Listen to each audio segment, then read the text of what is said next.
P T I کے رہنما شہباز گل کا کہنا ہے کہ بلاول بھٹو زرداری کی جانب سے وفاق پر الزامات لگانے یا بیان بازی سے کچھ حاصل نہیں ہوگا۔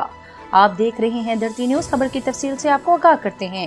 شہباز گل نے اپنے ٹویٹ میں بلاول بھٹو زرداری کو مخاطب کرتے ہوئے کہا کہ ملک کا لاک ڈاؤن کوئی ویڈیو گیم کا بٹن نہیں کہ بلاول بھٹو نے دبا دیا اور سب نظام رک گیا۔ خیالی دنیا سے حقیقت میں واپس آئیں۔ کراچی کے صرف 11 گیوسز میں لاک ڈاؤن کا فیصلہ ہوا لیکن عمل درآمد نہیں کروا سکے اور باتیں پورے ملک کے لاک ڈاؤن کی کرتے ہیں۔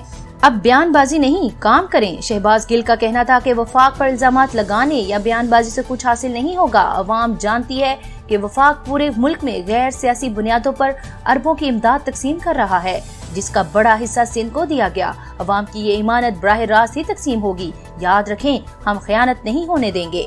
مزید لیٹسٹ نیوز کو جاننے اور حالات سے باخبر رہنے کے لیے دیکھتے رہیے دھرتی نیوز، اور دھرتی نیوز کے چینل کو سبسکرائب کرنا بالکل نہ بھولیے گا۔